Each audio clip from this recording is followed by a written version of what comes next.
7 pelaut memegang senjata bersama. Tubuh yang terbungkus bendera secara bertahap dilepaskan ke laut. Kapten Krause sedang melihat para prajurit yang mengorbankan diri mereka untuk negara ketika kapal perang Jerman terus menyerang. 2 torpedo datang, menyebabkan kapal perang AS terjebak di tengah. Krause memiliki pengalaman yang kaya, jadi komandan segera memutar kemudi 15 derajat dan menjaga arah tetap. Torpedo lewat tepat di sebelah kapal perang, semua bahaya terpecahkan. Krause kemudian terus memerintahkan kapal perang untuk menghindari torpedo kedua, tetapi karena tidak cukup waktu, torpedo langsung mengenai kapal perang. Krause memerintahkan semua orang untuk mempersiapkan semua peralatan ketika terkena torpedo. Pada saat genting Dewi Keberuntungan membantu Krause. Untung saja torpedonya hanya terkena ringan sehingga damage-nya tidak terlalu besar, tapi bukan berarti mereka bisa kabur. Krause segera memerintahkan untuk menggunakan kecepatan maksimum untuk bergegas menuju kapal selam, bahkan jika terkena, itu harus rusak. Jika tidak, kapal kargo nomor 37 dan ribuan orang di dalamnya semua harus menyerahkan hidup mereka.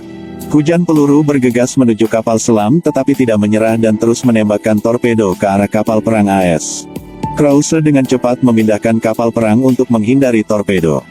Karena hujan peluru yang terus-menerus jatuh di kapal selam, itu menyebabkan fenomena api. Kapal selam itu akhirnya menyerah pada benturan dan muncul ke permukaan. Krause memerintahkan pengemudi kapal untuk mengatur sudut kemudian memanfaatkan bagian broadside untuk dapat menggunakan meriam sekaligus di bagian depan dan belakang kapal. Hujan kerang segera jatuh di kapal selam.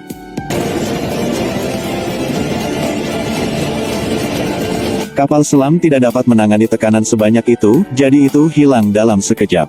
Tapi Krause tidak tahu bahwa sebenarnya ada 6 kapal selam yang diam-diam mengamati kapal perang AS. Laut ini adalah mimpi buruk pasukan koalisi selama Perang Dunia II. Setelah disebut lubang hitam, AS langsung ingin membawa material tersebut ke pelabuhan koalisi, sehingga hanya bisa melewati Samudera Atlantik. Dan lubang hitam di tengah Laut Atlantik telah melewati jangkauan udara kedua negara. Bawa kapal Jerman untuk memotong bala bantuan sekutu, menyergap lubang hitam dengan taktik serigala abu-abu. Banyak kapal selam menggunakan segala cara untuk menghancurkan kapal kargo dan dengan cepat melarikan diri dari. Krause memimpin 3 kapal bala bantuan karena untuk menopang kapal ke-37 yang langsung masuk ke lubang hitam, posisinya masih 50 jam dari penutup udara. Inggris mengirim intelijen dari Jerman bahwa pada 087 derajat 20 mil laut jauhnya, akan ada kapal selam. Karena untuk melindungi kapal bala bantuan, Krause segera mengejar kapal selam dan juga menginformasikan kepada kapal lainnya untuk kembali ke posisi yang telah ditentukan. Militer AS segera menyiapkan segalanya untuk menyambut musuh. Radar dengan cepat mendeteksi target yang berjarak 15 mil laut. Pada saat itu, kapal selam muncul ke permukaan untuk mengisi ulang dan bersiap untuk menyerang kapal perang. Sangat cepat target di radar menghilang, kapal selam menemukan bahwa kapal perang mendekat dan diam-diam menyelam ke dalam air. Krause menyesuaikan kemudi untuk mengejar sampai akhir. Sonar yang dipantulkan mendeteksi kapal selam hanya 1 mil laut jauhnya. Tidak adanya suara baling-baling menunjukkan bahwa kapal selam ingin melewati kapal perang untuk menyerang kapal penyelamat. Krause segera memerintahkan untuk menyesuaikan sisi pelabuhan kapal perang. Targetnya semakin dekat tetapi tiba-tiba Krause meminta untuk mengubah arah. Dia memerintahkan perintahnya untuk segera dilaksanakan dan mendapat tatapan curiga dari para prajurit. Kapal perang semakin jauh dari target dan akhirnya kehilangan jejaknya.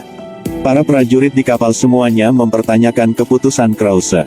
Tiba-tiba suara baling-baling target muncul di 024 derajat 600 meter dari kapal. Krause menebak bahwa ini adalah rencana musuh, jadi dia sering menggunakan metode mereka untuk menangkap kapal musuh. Dia memerintahkan untuk segera menyiapkan bahan peledak. Saat ini targetnya dekat dengan kapal perang, akhirnya mendekati jarak terdekat. Suara keras menandakan bahwa kapal perang akan diserang. Sekarang adalah waktu yang paling tepat untuk menyerang.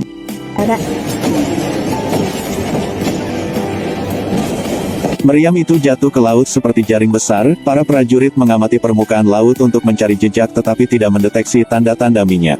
Para prajurit sangat kecewa, dan Krause segera menghubungi Departemen Pencarian untuk menemukan jangkauan kapal selam untuk melakukan serangan kedua. Pada saat ini, para prajurit tiba-tiba menemukan jejak minyak 450 meter dari kapal perang.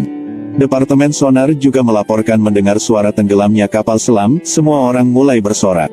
Krause segera mengumumkan, "Saya kapten, target telah tenggelam, ini adalah kredit dari semua kru di kapal."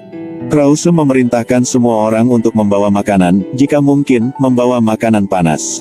Dia juga pergi ke departemen sonar untuk membawa makanan ke letnan.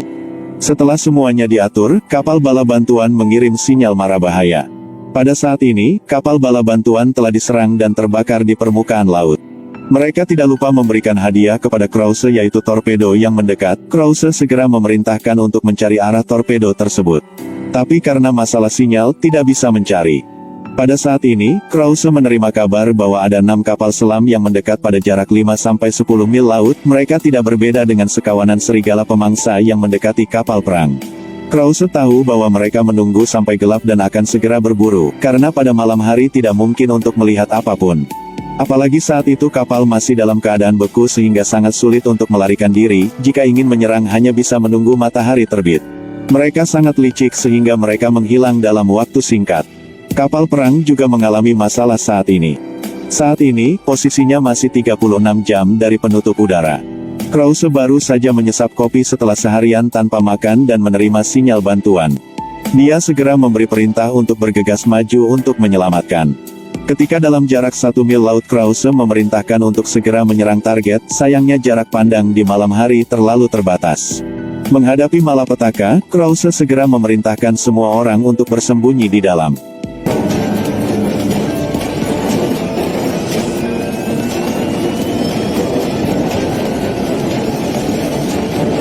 Para prajurit langsung ketakutan hingga berkeringat dingin. Namun sebelum sempat pulih, torpedo menyerang kapal yang berjarak 900 meter itu.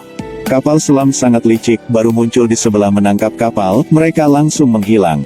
Kapal selam menggunakan artileri untuk menyerang di malam hari, sehingga jarak pandang sangat rendah, artileri tidak dapat langsung mengenai sasaran.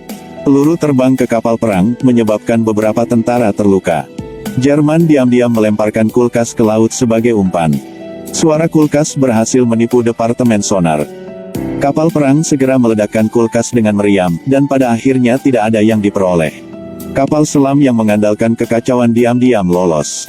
Orang Jerman begitu percaya diri, kapten memanggil untuk menantang Krause sehingga dia ingin membiarkannya melihat kapal itu tenggelam ke laut dengan matanya sendiri. Krause tidak marah sama sekali, tetapi tenang, dia segera memerintahkan ke mode pertempuran. 6 kapal selam segera menyerang kapal penyelamat dari arah yang berbeda. Seluruh laut adalah ledakan besar. Sinyal minta tolong begitu besar sehingga menerangi seluruh langit. Baru satu malam 5 kapal bala bantuan tenggelam, 210 orang juga terkubur di bawah laut. 6 kapal selam Jerman tetap tidak terluka. Lokasinya masih 26 jam dari perlindungan udara Angkatan Udara. Pada saat ini, peluru artileri tidak banyak, sehingga kemampuan pertahanan diri sangat buruk, kapal yang tersisa rusak oleh torpedo. Tidak ada cara lain, Krause memutuskan untuk mengambil dosis. Dia memerintahkan para prajurit untuk mengubah arah sehingga kapal bisa menghabiskan 12 jam untuk mencapai penutup. Melakukan hal itu juga berarti bahwa mereka dapat menghadapi lebih banyak pasukan penyergapan Jerman. Pada saat yang sama, dia juga mengabaikan aturan untuk meminta bantuan dari koalisi. Menjelang sore mereka menerima jawaban dalam waktu 4 jam pesawat akan tiba di tempat. Memerintahkan selama 30 jam membuat tangan Krause menjadi berdarah, dia mengganti sepatunya dengan sepatu lain dan beristirahat sebentar. Departemen sonar melaporkan kembali. Ada tanda-tanda pasukan Jerman muncul di depan, sekarang semua hanya bisa mengambil satu tembakan. Pada saat genting, Dewi Keberuntungan sekali lagi muncul, dukungan udara koalisi tiba tepat waktu. Krause segera memberi perintah untuk melepaskan meriam untuk menyerang target secara langsung.